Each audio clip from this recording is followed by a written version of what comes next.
Mr. Burns. This is a little bit of a update video. It's going to be quick. It's going to be fairly unedited, but it's a response to a comment by Mr. Burns regarding spread calling multiple cards. So I do apologize for the lack of editing on this, but I did want to just release something as quickly as possible just to address it. And also another thing, this is going to be the usual stance for lessons and videos until unfortunately I have to deal with my ankle. So get used to me doing the Captain Morgan, unfortunately. So spread calling multiple cards is pretty fairly straightforward when it comes to the Solomon spread principle or the Solomon slider principle. What I mentioned about putting pressure is the thumb is what puts pressure from above. So the thumb is putting pressure on above. And it's very important that when you come to the card that you want to call, let's say in this case, we want to call the 5 of spades.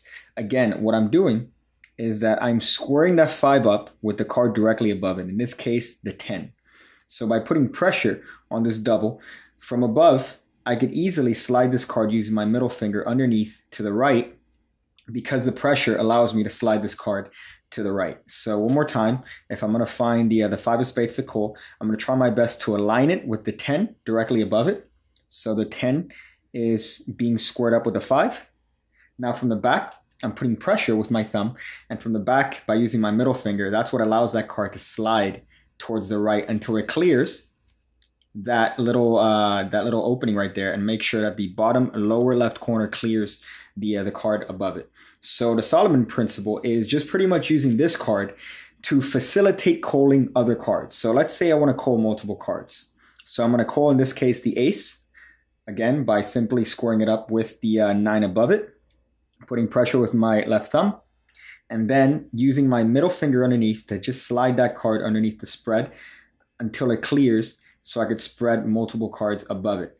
Now, here's what's going to happen when it comes to me calling another card. Because the friction is reduced by this card simply being there, you notice that that card's going to allow less friction. With the first card, there isn't anything other than the pressure of my thumb, which is going to facilitate me sliding that card to the right.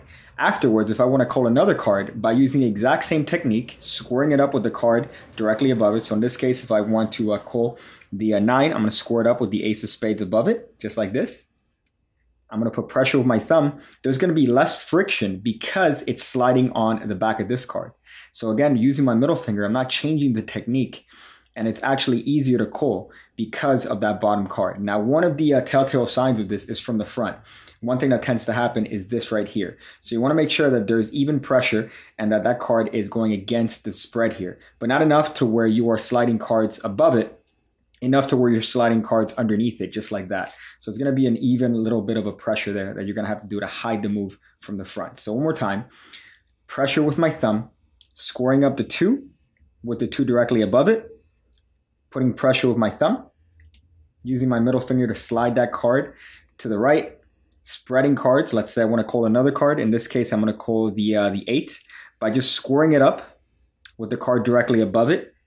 That's going to facilitate the action because this card is going to be sliding on top of that card that you've previously called. The technique doesn't change. It's always my middle finger that's sliding that card down and to the right, so that when I could keep spreading the cards, that technique and that action is hidden from above. Now, of course, I think you're left-handed, so that's going to be, you're going to have to reverse the actual actions and do the move with your left hand, but the same rules apply. You're still putting pressure. The only difference is that you're looking at the lower pips as opposed to the pips when you spread it correctly, which is this way. Not correctly, you know what I mean. But when you spread it in the traditional way, you're going to have the pips on the this way, so you're going to be having to look at the pips underneath to closest to your body. But again, you're not changing the technique. It's the same exact action. You're sliding that card and you're using your middle finger to slide that card where it needs to be. So it's just the same exact thing. The only difference too is that that card is facilitating the action of the calling for the other card. So once you slide and call one card, the other cards are going to be easier because you're going to notice that that card's going to allow for no friction. It's going to allow for pretty much no friction. I don't want to say no friction, less friction. That's a better and more accurate term. But I hope that helped at least a little bit with the spread call and calling multiple cards. Let me know in the comments below if that was sufficient.